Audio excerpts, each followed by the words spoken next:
क्योंकि तुम ऐसा अनुभव नहीं किए ना। बात तो सुन लिए हो, अनुभव तो किए नहीं, तो अहंकार शेष बचा हुआ है। और अहंकार में ही सारे दोष बास करते हैं। अहंकार का मुख्य स्वरूप है मैं स्त्री हूं, मैं पुरुष हूं। जहां ये भाव है तहां ही दोष प्रारंभ हो जाते हैं। परस्पर आकर्षण, परस्पर इंद्रियों का भोगों से संयोग होना, नाना प्रकार के पापाचरण की वृद्धि होना। तो बात कहने से स्थिति थोड़ी आ जाती है, स्थिति प्राप्त करे तब उसका अनुभव होता है ना। जिस दिन ये स्थिति आ जाएगी कि एक क्षण एक कण भी भगवान से बिलग नहीं, भगवान के बिना शासन के नहीं, मेरी सत्ता ही नहीं, अहंकार प्रभु में समर्पित हुआ, तो स्वप्न में भी आपसे पापाचरण नहीं हो सकता। आप देखिए, पापाचरण तभी होता, मैं पुरुष हूं तो स्त्री के प्रति आकर्षण, मैं स्त्री हूं तो पुरुष के प्रति आकर्षण, मैं अपनी इंद्रियों के द्वारा सुख भोगूंगा, इसीलिए धर्माचरण शुरू हो जाता है, मनमानी आचरण शुरू हो जाते हैं। फिर सोचे भगवान की इच्छा से हो रहा है।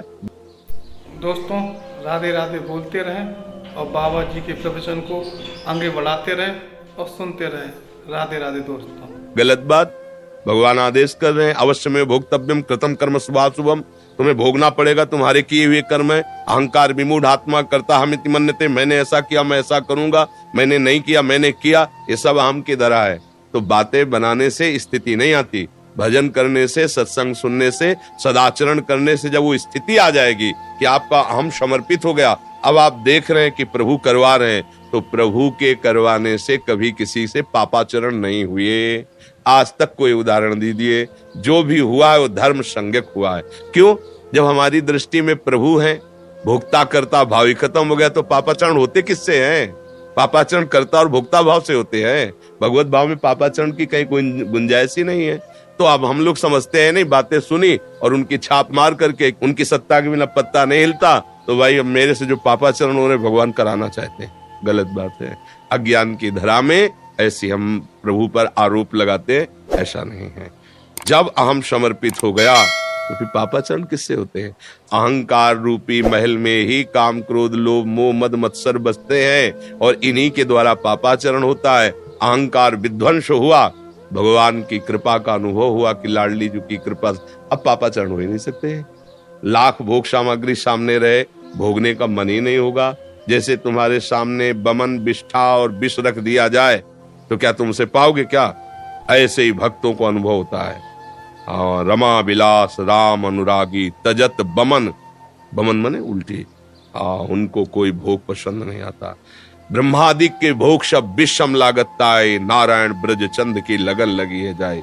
अभी तो भगवत प्राप्ति नहीं, भगवत प्राप्ति की लगन लगी तो ब्रह्मादि को के जो भोग वैभव है उसे विष के तुल्य लगते हैं। तो भला उसे पापाचरण कैसे हो सकता है? पापाचरण होता है जब हमें विषयों में सुख और मैं भोगूं और सुख लूं, यही तो अहंकार है। अहंकार के नाश के बिना इस बात की सिद्धि कैसे हो सकती कि सब प्रभु करा रहे हैं? और जिस दिन ये बात सिद्ध हो गई कि सब प्रभु करा रहे हैं, तो आप और भगवान में इतना अंतर नहीं।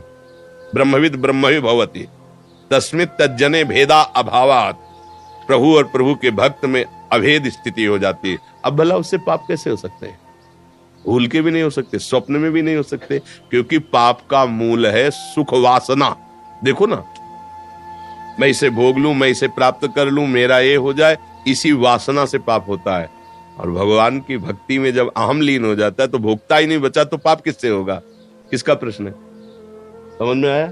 ना आए तो अभी नाम जप करो तब समझ में आएगा। ये अध्यात्म मार्ग की ऊंचाई की बातें बिना भजन के, ये केवल पढ़ने से नहीं आती है। जब भजन करोगी, स्थिति होगी, तब समझ में आएगी। वीडियो को लाइक करें और चैनल को सब्सक्राइब करें और राधे राधे कमेंट में जरूर लिख दिया करें।